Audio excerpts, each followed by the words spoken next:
क्या आपने कभी सोचा है कि जीवन में आपकी सबसे बड़ी हार आपके हालात से नहीं बल्कि आपकी अपनी सोच से होती है?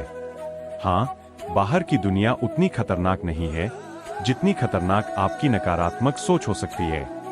लोग आपको हराना चाहें, परिस्थितियां आपको तोड़ना चाहें, समय आपको झकझोरना चाहे, फिर भी यदि आपकी सोच दृढ़ है तो कोई आपको रोक नहीं सकता। लेकिन यदि सोच ही हार मान ले, यदि मन ही पराजित हो जाए तो फिर जीत की संभावना शून्य हो जाती है। यही कारण है कि भगवान कृष्ण ने गीता में बार बार कहा, मनुष्य अपनी सोच से ही मित्र है और अपनी सोच से ही शत्रु भी। सोच को साध लो तो जीवन का हर मोड़ आसान लगेगा और सोच को बिगाड़ दो तो सब कुछ होते हुए भी खालीपन महसूस होगा। अब सवाल यह उठता है, क्या हम अपनी सोच को नियंत्रित करना जानते हैं या फिर हम अपनी ही सोच के दास बने बैठे हैं? सोच का खेल बहुत गहरा है। एक छोटा सा विचार आपके पूरे दिन का मूड बदल देता है। सोचिए, यदि सुबह सुबह आपके मन में नकारात्मक विचार आ जाए तो सारा दिन भारी लगने लगता है। लेकिन यदि उसी पल सकारात्मक ऊर्जा से मन को भर दो तो दिन कितना सुंदर गुजरता है। यही तो सोच की ताकत है और यही जगह है जहां श्री कृष्ण हमें जगाते हैं। वह कहते हैं, हे अर्जुन, मन को वश में करो, क्योंकि यदि मन तुम्हारे वश में है तो वही तुम्हें ऊंचाइयों तक ले जाएगा, पर यदि मन तुम्हारे वश से बाहर है तो वही तुम्हें रसातल में धकेल देगा। क्या आपने गौर किया है, जब आप चिंतित होते हैं तो असल समस्या उतनी बड़ी नहीं होती जितनी बड़ी आपके मन की बनाई हुई तस्वीर होती है। असफलता का डर, भविष्य की चिंता, दूसरों की राय, यह सब हमें उसी पल तोड़ते हैं जब हमारी सोच उन्हें ताकत दे देती है। असली समस्या बाहर नहीं, भीतर है। अब जरा ठहर कर सोचिए, क्या आपकी सोच आपका साथी है या दुश्मन? जब आप आगे बढ़ना चाहते हैं, क्या वही सोच आपको साहस देती है या रोक लेती है? जब आप नई शुरुआत करना चाहते हैं, क्या वही सोच कहती है, हाँ कर सकते हो, या फिर वही फुसफुसाती है, नहीं यह तेरे बस की बात नहीं? यहीं से जीवन का रहस्य खुलता है। बाहर का शत्रु हम पहचान लेते हैं, लेकिन भीतर का शत्रु यानी नकारात्मक सोच अक्सर हमें दिखती ही नहीं, और यही भीतर का दुश्मन बार बार हमें गिराता है। श्री कृष्ण यही तो सिखाते हैं कि अपनी सोच को इतना निर्मल, इतना मजबूत बनाओ कि वह तुम्हारी सबसे बड़ी मित्र बन जाए। कभी कभी जीवन में ऐसा लगता है कि सारी रुकावटें हमारे सामने खड़ी है, रास्ता बंद है, मंजिल बहुत दूर है, लेकिन सच में बाधा बाहर नहीं होती, बाधा भीतर होती है। सोच ही तो है जो हमें कदम बढ़ाने से रोकती है। डर भी सोच की ही उपज है, संदेह भी सोच की ही रचना है, और हताशा भी मन की उसी भूल भुलैया से निकलती है जिसमें हम खुद को कैद कर लेते हैं। श्री कृष्ण ने अर्जुन से कहा था, हे पार्थ, युद्ध का मैदान बाहर नहीं, पहले युद्ध तेरे मन में है। जब तू अपने मन के संदेह पर विजय पा लेगा तभी बाहरी युद्ध आसान होगा। यही तो जीवन का सच है। जब तक मन को साधा नहीं जाता तब तक जीत मिल ही नहीं सकती। सोच की शक्ति इतनी अद्भुत है कि वही तुम्हें अंधकार से प्रकाश में ला सकती है और वही तुम्हें प्रकाश से अंधकार में धकेल सकती है। यह इस पर निर्भर करता है कि तुम अपनी सोच को किस दिशा में ले जाते हो। यदि सोच को भय में डूबा दो तो जीवन निराशा से भर जाएगा, और यदि सोच को विश्वास में बदल दो तो वही जीवन नए अवसरों से चमक उठेगा। आपने गौर किया होगा, जब कोई व्यक्ति आत्मविश्वास से भरा होता है तो मुश्किल हालात भी उसके सामने झुक जाते हैं, लेकिन जब किसी की सोच डर और हार से भरी हो तो साधारण सी समस्या भी पहाड़ लगने लगती है। फर्क बस सोच का है, और यही सोच जब दुश्मन बन जाए तो इंसान सबसे बड़ी लड़ाई अपने ही अंदर हार जाता है। याद रखो, सोच वही है जो तुम्हें जीवन के हर तूफान में संभाल सकती है, पर अगर सोच ही अस्थिर हो जाए तो छोटी सी आंधी भी सब कुछ तोड़ सकती है। इसलिए कृष्ण हमें यही संदेश देते हैं, मन को मित्र बना लो, क्योंकि यदि मन तुम्हारे पक्ष में है तो पूरी सृष्टि तुम्हारे पक्ष में खड़ी है। अब सवाल यह है कि मन को मित्र कैसे बनाया जाए। इसका उत्तर भी गीता में है। निरंतर साधना, सही संगति और सही दृष्टिकोण। साधना से मन की चंचलता कम होती है, संगति से विचारों की दिशा बदलती है, और दृष्टिकोण से जीवन की तस्वीर बदल जाती है। यही 3 कदम आपकी सोच को शत्रु से मित्र बना सकते हैं। सोचो जरा, अगर हर सुबह आप नकारात्मक विचारों को त्याग कर सिर्फ एक सकारात्मक संकल्प से दिन की शुरुआत करें। आज मुझे जीतना है, आज मुझे आगे बढ़ना है, तो कैसा असर होगा? धीरे धीरे आपकी सोच बदल जाएगी, आपकी ऊर्जा बदल जाएगी और आपका जीवन बदल जाएगा। यही है सोच की असली ताकत। जिस क्षण इंसान अपनी सोच पर विश्वास करना छोड़ देता है, उसी पल से उसकी हार तय हो जाती है। जरा याद कीजिए, अर्जुन भी युद्ध भूमि में खड़ा होकर यही कह रहा था, मैं नहीं कर सकता, मेरे हाथ कांप रहे हैं, मेरे मन पर मोह छा गया है। क्या सचमुच उसके पास ताकत की कमी थी? नहीं, उसके पास तो अद्भुत पराक्रम था, अपार धनुष विद्या थी और उसके साथ स्वयं भगवान खड़े थे। पर फिर भी वह क्यों डगमगा रहा था? कारण केवल एक था, उसकी सोच ही उसका सबसे बड़ा दुश्मन बन चुकी थी। कृष्ण ने उसे झकझोरा। उन्होंने कहा, हे अर्जुन, तू जो सोच रहा है वही तुझे पीछे खींच रहा है। यही बात हमारे जीवन में भी लागू होती है। हमारे पास भी अनगिनत क्षमताएं हैं, अवसर है, प्रतिभा है, लेकिन जब हमारी सोच ही हमें जकड़ ले, जब हमारा मन ही हमसे कहे कि तू असफल हो जाएगा, तब हम पहला कदम भी आगे नहीं बढ़ा पाते। सोच को जीतने का पहला नियम है, अपने मन को आदेश देना सीखो। मन के आदेश पर मत चलो। ज्यादातर लोग मन की हर बात मान लेते हैं। मन बोला डर है तो हम डर गए, मन बोला तू कमजोर है तो हम मान बैठे कि हाँ, हम कमजोर है। लेकिन जो साधक बनता है, जो योद्धा बनता है, वह अपने मन को जवाब देता है, नहीं, तू गलत है, मैं कर सकता हूं और मैं करके दिखाऊंगा। यही मानसिक साहस इंसान को विजेता बनाता है। अक्सर लोग सोचते हैं कि उनका दुश्मन बाहर की दुनिया है, गरीबी, हालात, समाज, आलोचना। पर सच यह है कि इन सबको पार किया जा सकता है। सबसे बड़ा युद्ध तो भीतर है। भीतर के भय, भीतर की शंकाएं, भीतर की नकारात्मक आवाजें, यही वह दुश्मन है जिन्हें हराना अनिवार्य है। कृष्ण बार बार कहते हैं, जो व्यक्ति अपने मन को जीत लेता है वही सच्चा विजेता है। जिसने दुनिया जीती पर खुद के मन पर विजय ना पाई, उसका जीवन व्यर्थ है। सोच का शुद्धिकरण ही जीवन की सबसे बड़ी साधना है। अब सोचिए, जब आप किसी कठिनाई का सामना करते हैं तो सबसे पहले क्या टूटता है? हालात या आपकी हिम्मत? सच्चाई यह है कि हालात तो उतने ही रहते हैं, लेकिन आपकी सोच ही उन्हें बड़ा या छोटा बना देती है। वही सोच आपको उठाती है या गिरा देती है। इसीलिए कृष्ण हमें समझाते हैं कि अगर अपने मन को साध लिया तो असंभव भी संभव बन जाता है।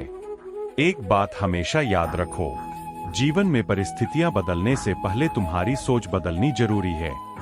क्योंकि जब तक सोच वैसी की वैसी रहती है, तब तक नया रास्ता खुल ही नहीं सकता। यही कारण है कि जो लोग निरंतर हार की सोच में जीते हैं, वह अवसर आने पर भी उन्हें पहचान नहीं पाते। लेकिन जो व्यक्ति अपने मन में जीत की कल्पना करता है, वही साधारण हालात से भी चमत्कार कर देता है। कभी गौर किया है, कुछ लोग विपरीत हालात में भी मुस्कुराते रहते हैं। क्यों? क्योंकि उन्होंने अपनी सोच को अपने पक्ष में कर लिया है। उनके लिए समस्या भी एक सबक होती है और कठिनाई भी एक अवसर। वही दूसरी ओर कुछ लोग साधारण सी परेशानी में भी टूट जाते हैं, क्योंकि उनका मन हर पल कहता रहता है, अब कुछ नहीं होगा, अब सब खत्म हो गया। यही फर्क इंसान को ऊंचाई या गहराई की ओर ले जाता है। श्री कृष्ण ने गीता में एक गहरी बात कही, जो मन को साध लेता है उसके लिए सुख दुख लाभ हानि जीत हार सब समान हो जाते हैं। सोचो जरा, अगर तुम इतने स्थिर हो जाओ कि हार में भी घबराओ नहीं और जीत में भी घमंड ना करो, तो क्या कोई ताकत तुम्हें हिला पाएगी? हमारी सोच ही हमारे जीवन का नक्शा बनाती है।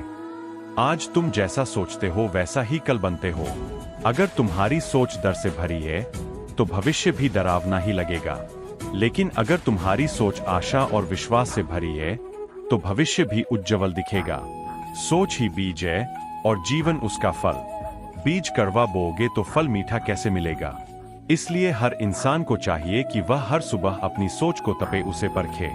जैसे सोना आग में तपकर शुद्ध होता है, वैसे ही मन को भी तपाकर मजबूत बनाना पड़ता है।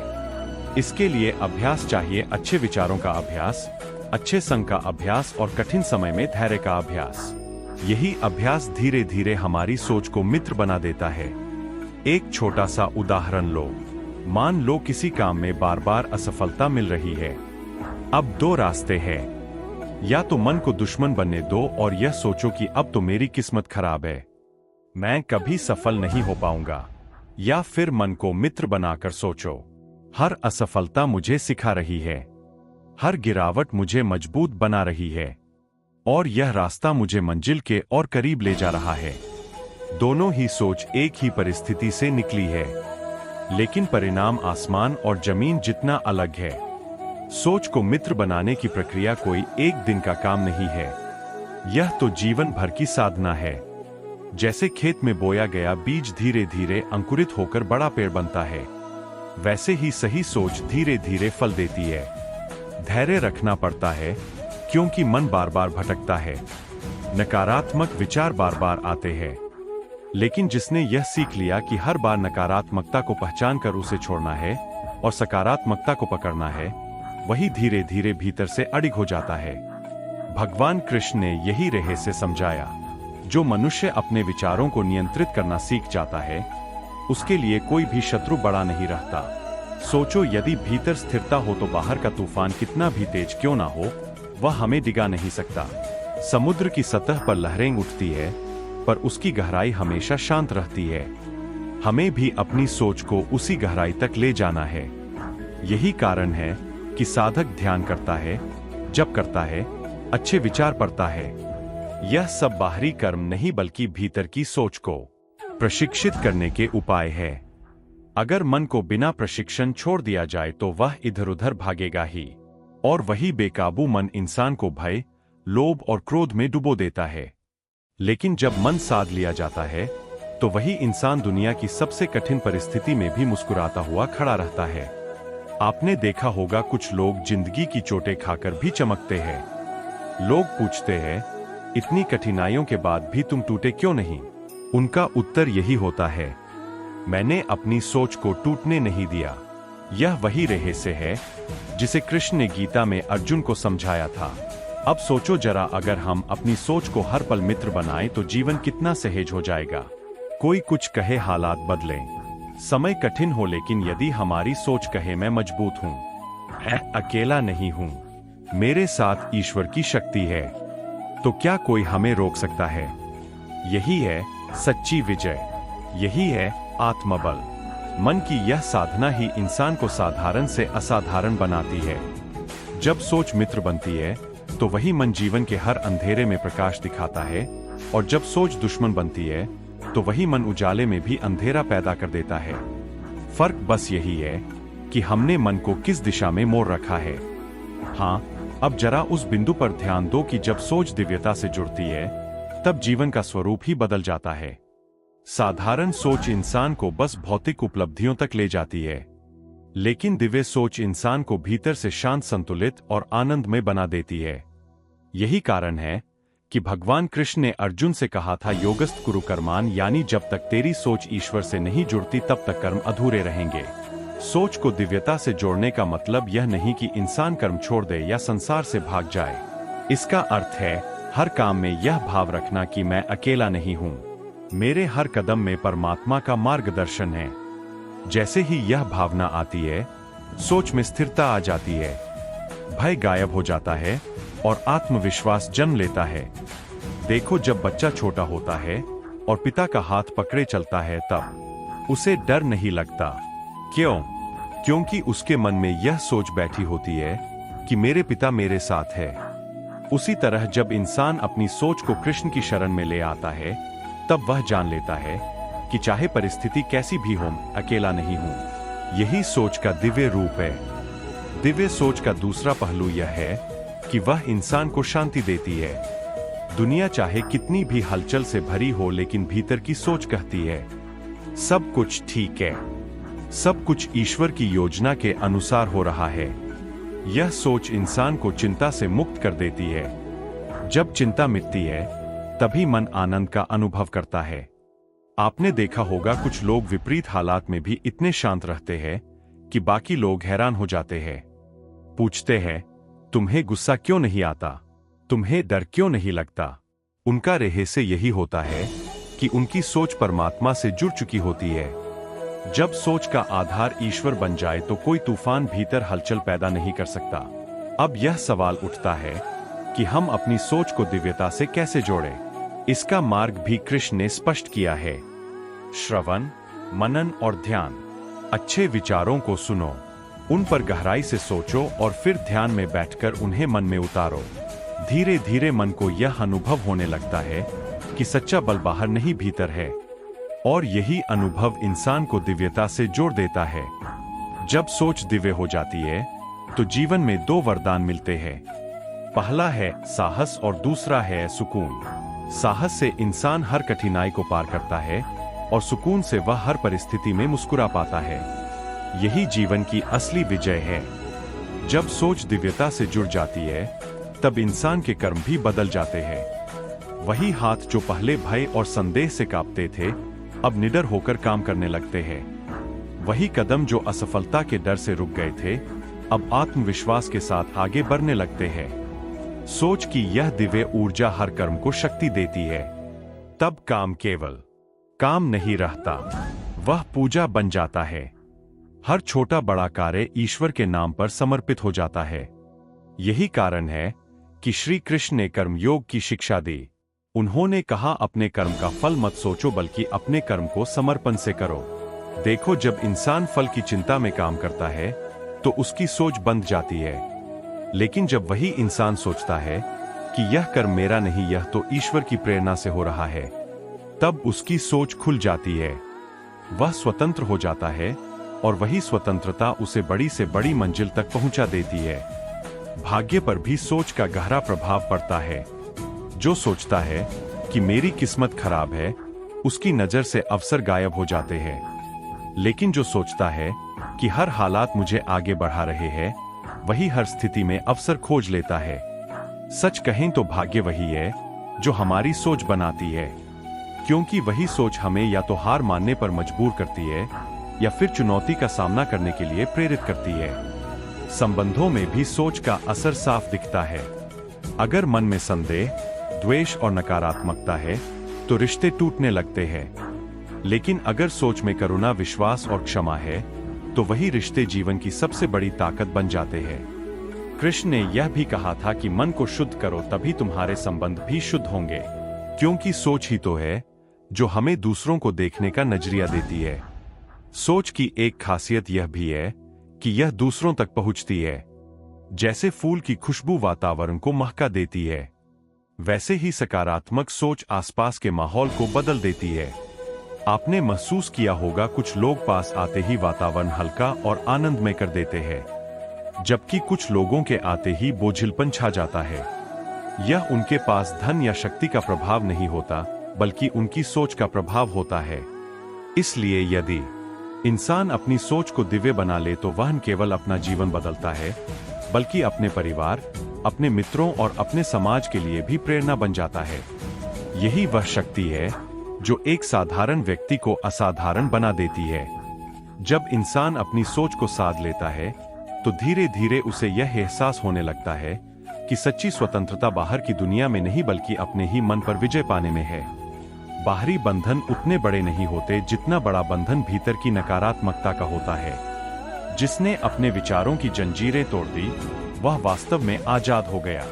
यही कारण है कि कृष्ण ने कहा था, मन को जिसने जीत लिया उसके लिए संसार पहले ही जीता हुआ है। सोच जब दिव्यता से जुड़ती है तो आत्मज्ञान का द्वार खुलता है। आत्मज्ञान का मतलब है यह समझ लेना कि मैं केवल यह शरीर नहीं हूं, मैं केवल यह परिस्थितियां नहीं हूं, बल्कि उससे कहीं बड़ा हूं। जब सोच इस स्तर पर पहुंचती है तो इंसान हर चुनौती को केवल एक अनुभव के रूप में देखने लगता है। अब हार उसे हिला नहीं सकती और जीत उसे बहका नहीं सकती। वह स्थिर हो जाता है। यही स्थिरता जीवन की सबसे बड़ी संपत्ति है। देखो, धन आज है, कल नहीं रहेगा। प्रसिद्धि आज है, कल मिट जाएगी। लेकिन यदि सोच आत्मज्ञान से जुड़ जाए तो यह स्थिरता और शांति जीवन भर साथ रहती है। यही स्थिरता इंसान को कठिन समय में टूटने नहीं देती और अच्छे समय में अहंकार में डूबने नहीं देती। स्वतंत्रता का असली स्वाद भी यही है। हम सोचते हैं कि स्वतंत्रता का मतलब है जो चाहो करना, जो चाहो पाना, लेकिन असली स्वतंत्रता है सोच पर नियंत्रण। जब मन डर के वश में नहीं है, जब मन लालच की गिरफ्त में नहीं है, जब मन क्रोध से संचालित नहीं है, तभी इंसान सच्चा स्वतंत्र होता है। यह वही अवस्था है जहां पहुंचकर इंसान कहता है, अब मैं ही अपना मित्र हूं, अब मुझ पर कोई छाया हावी नहीं। सोच की यह ऊंचाई धीरे धीरे इंसान को आनंद की ओर ले जाती है। यह आनंद किसी बाहरी वस्तु से नहीं बल्कि भीतर की गहराई से आता है। यही आनंद वह है जिसे संत, योगी और ज्ञानी सदियों से खोजते रहे हैं, और इसका द्वार हर इंसान के लिए खुला है। बस शर्त इतनी है कि सोच को अपना दुश्मन नहीं मित्र बनाना होगा। कृष्ण ने यही तो कहा था, तू जो सोचता है वही बनता है। अगर सोच ऊंची है तो जीवन ऊंचाई पर जाएगा, अगर सोच गिरी हुई है तो जीवन नीचे गिर जाएगा। इसीलिए सबसे बड़ी तपस्या है अपने मन को जीत लेना, और यह तपस्या हर इंसान कर सकता है, चाहे वह साधारण जीवन जी रहा हो या असाधारण। जब सोच पूरी तरह साध ली जाती है, तब इंसान केवल अपने लिए ही नहीं जीता बल्कि दूसरों के लिए मार्गदर्शक बन जाता है। उसका जीवन एक दीपक की तरह हो जाता है जो न सिर्फ खुद जलता है बल्कि अपने आसपास के अंधेरे को भी मिटाता है। यही कारण है कि संतों, अर्षियों और महापुरुषों का प्रभाव आज भी जीवित है। उन्होंने अपनी सोच को इतना शुद्ध कर लिया था कि उनकी वाणी, उनके कर्म और उनके आचरण से ही दूसरों की सोच जगमगा उठती थी। सोच को मित्र बना लेने वाला व्यक्ति समाज में आशा का स्रोत बन जाता है। जहां लोग निराशा से टूट रहे होते हैं, वहां उसकी उपस्थिति ही नई ऊर्जा भर देती है। यह किसी चमत्कार से कम नहीं होता, लेकिन इसका रहस्य बड़ा सरल है। उसकी सोच में अब कोई विष नहीं बचा, कोई भय नहीं बचा, केवल प्रेम, करुणा और विश्वास बचा। ऐसी सोच जब किसी को छूती है तो वह भी बदलने लगता है। यही वह शक्ति है जो इंसान को साधारण से असाधारण बना देती है। सोचो, अगर कृष्ण की सोच संदेहों से भरी होती तो वे गीता का उपदेश कैसे दे पाते? अगर महात्मा गांधी की सोच भयभीत होती तो वे अकेले साम्राज्य का सामना कैसे कर पाते? इन सब के पीछे केवल एक ही आधार था, उनकी सोच उनकी मित्र थी, शत्रु नहीं। जब सोच पर विजय मिल जाती है तो इंसान अपने जीवन को उद्देश्यपूर्ण बना लेता है। अब उसकी कोशिश केवल अपने लिए नहीं रहती बल्कि वह चाहता है कि और लोग भी जागे और लोग भी इस भीतर की शक्ति को पहचाने। यही अवस्था सबसे ऊंची होती है, क्योंकि तब इंसान केवल इंसान नहीं रहता, वह प्रेरणा बन जाता है। ऐसा व्यक्ति यह नहीं कहता कि मेरे पास बहुत शक्ति है, बल्कि यह कहता है कि हर किसी के भीतर वही शक्ति है। वह दूसरों को यह याद दिलाता है कि तुम्हारी सबसे बड़ी लड़ाई बाहर की नहीं, तुम्हारे भीतर की है। और जब यह सत्य लोग समझ लेते हैं तो उनका जीवन भी बदलने लगता है। श्री कृष्ण ने भी यही किया। उन्होंने अर्जुन को केवल युद्ध के लिए तैयार नहीं किया, उन्होंने उसकी सोच को बदल दिया, क्योंकि कृष्ण जानते थे जब सोच बदल जाएगी तब तीर धनुष चलाना कठिन नहीं रहेगा। सोच ही असली शक्ति है और सोच ही असली दुश्मन भी है। जो इस रहस्य को समझ लेता है वह जीवन में किसी से नहीं डरता। जब इंसान अपनी सोच को पूरी तरह साध लेता है तब उसके भीतर ऐसी शांति जन्म लेती है जो बाहरी परिस्थितियों से कभी डगमगाती नहीं। आंधियां आई, तूफान उठे, चारों तरफ अराजकता फैली हो, फिर भी उसका मन भीतर से शांत रहता है। यही वह शांति है जिसे कृष्ण ने स्थित प्रज्ञा अवस्था कहा। इसका अर्थ है स्थिर बुद्धि, अडिग मन। इस अवस्था में इंसान ना तो प्रशंसा से फूलता है, ना अपमान से टूटता है, ना सफलता से अहंकारी होता है, ना असफलता से निराश। उसकी सोच इतनी संतुलित हो जाती है कि हर परिस्थिति उसके लिए एक अनुभव बन जाती है, बोझ नहीं। यही संतुलन जीवन को सरल और गहरा बना देता है। सोच की यह परिपक्वता इंसान को अटूट आत्मबल देती है। अब उसे जीत की चाह और हार का भय दोनों से मुक्ति मिल जाती है। उसका बल किसी बाहरी सहारे पर नहीं, बल्कि अपने भीतर के विश्वास पर टिका होता है। यह विश्वास उसे हर मुश्किल से निकलने की ताकत देता है। जब बाकी लोग कहते हैं यह असंभव है, तब उसका मन कहता है जहां चाहे वहां राह है, और यही आत्मबल इतिहास रचता है। आपने गौर किया होगा जो लोग महान काम करते हैं वे हमेशा यही कहते हैं, मैं हार नहीं मान सकता। यह शब्द सिर्फ जुबान से नहीं निकलते, यह उनकी सोच से निकलते हैं। जब सोच हार को स्वीकार नहीं करती तो परिस्थितियां भी धीरे धीरे झुक जाती है। यही मानसिक दृढ़ता इंसान को विजेता बनाती है। और सबसे बड़ी बात यह है कि यह शांति और आत्मबल दूसरों को भी छू लेता है। जैसे एक दीपक से कई दीपक जल जाते हैं, वैसे ही एक स्थिर और सकारात्मक सोच कई लोगों को प्रभावित कर देती है। इंसान केवल खुद ही मजबूत नहीं होता, वह अपने आसपास के वातावरण को भी मजबूत बना देता है। यही सोच की तरंगे है जो फैलकर समाज को बदल देती है। दोस्तों, इस वीडियो में फिलहाल इतना ही। मैं आशा करता हूं कि आपको इस वीडियो से बहुत कुछ सीखने को मिला होगा। अगर यह बातें आपके दिल को छू गई हो तो कृपया वीडियो को लाइक और शेयर जरूर करें। कमेंट में जय श्री राधे कृष्ण लिखना ना भूले ताकि पूरे वातावरण में कृष्ण नाम की मधुर गूंज फैल सके। और अगर आप ऐसे ही और ज्ञानवर्धक एवं प्रेरणादायक वीडियो पाना चाहते हैं तो हमारे Shri Krishna motivational YouTube channel को सब्सक्राइब करें और घंटी का बटन जरूर दबा दें, जिससे हर नई वाणी सबसे पहले आपको मिले।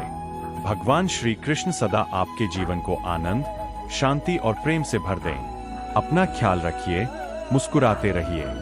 जय श्री राधे कृष्णा। ओ